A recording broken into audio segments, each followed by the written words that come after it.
İşgal altındaki Doğu Türkistan'daki Çin zulmünden kaçarak Türkiye'ye yerleşen Uygur Türklerinin açmış olduğu gençlik merkezlerinde yeni nesil Uygurlar kültürü ve geleneklerini yaşatıyor. Toplum tesisleri genç Uygurların eğitim almalarına ve uyuşturucu bağımlılığıyla başarılı bir şekilde mücadele etmelerine yardımcı oldu. 30 yaşındaki Abdülsami Hoten, Uygur göçmeni gençlerin ve yerel halkın daha iyi bir yaşam sürmesine yardımcı olmak için 2021'de İstanbul'da Doğu Türkistan Gençlik Merkezi'nin kurucu ortaklarından biri. Hoten, merkezin birinci amacı kumar, uyuşturucu ve diğer maddelere bağımlılık gibi yanlış yolda olan Uygur gençlerini eğitmek ve onlara yardımcı olmakla onları topluma yeniden kazandırmaya yönlendirmektir, dedi.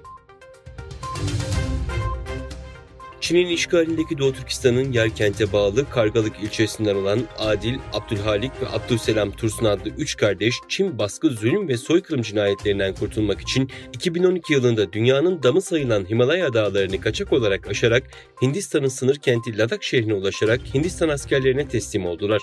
Tutuklanan 3 kardeş sınırı kaçak geçme suçundan 1,5 yıl hapis cezasına çarptırıldı. Ancak cezaları bittikten sonra da Hindistan hükümeti bunları serbest bırakmadı ve 3. bir ülkeye gidebilmelerine izin vermedi. Bu 3 kardeş halen başkent Yeni Delhi yakınlarındaki Hiripur'da bir hapishanede haksız ve hukuksuz olarak tutuluyorlar. Bu 3 Uygur gencin avukatı Muhammed Şafii Lassu, Türkiye başta herhangi bir 3. ülke bu gençleri kabul etmediği takdirde Çin'e teslim edilme ihtimali ve tehlikesinin çok yüksek olduğunu ifade ediyor.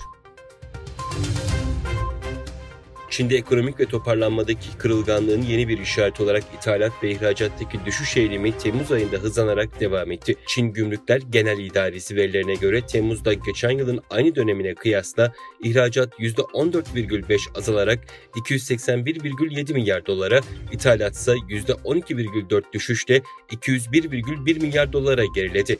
İhracat, Covid-19 salgınının ilk etkilerinin hissedildiği Şubat 2020'den bu yana yıllık bazda en hızlı düşüşü kaydetti. İhracattaki azalma, finansal hizmetler servisi Wind'in %4,8'lik düşüş yönündeki beklentisinin üzerinde gerçekleşti. Reuters haber ajansının haberine göre Kuzey Kore'den bilgisayar korsanları hipersonik olanlarda dahil olmak üzere balistik ve seyir füzeleri ve uzay uyduları üreten Rus şirketi MPO'nun bilgisayar ağlarına girdi.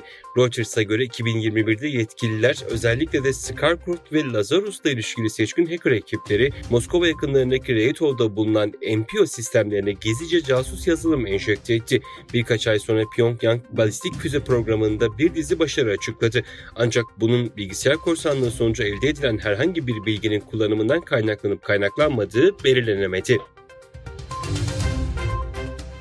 ABD Kuzey Kuvvetleri Komutanlığı, ABD'nin Alaska eyaletine yakın uluslararası sularda geçen hafta Rusya ve Çin'in ortak askeri devriye düzenlediğini açıkladı. Rusya ve Çin ortak devriye düzenlediğini doğruladı.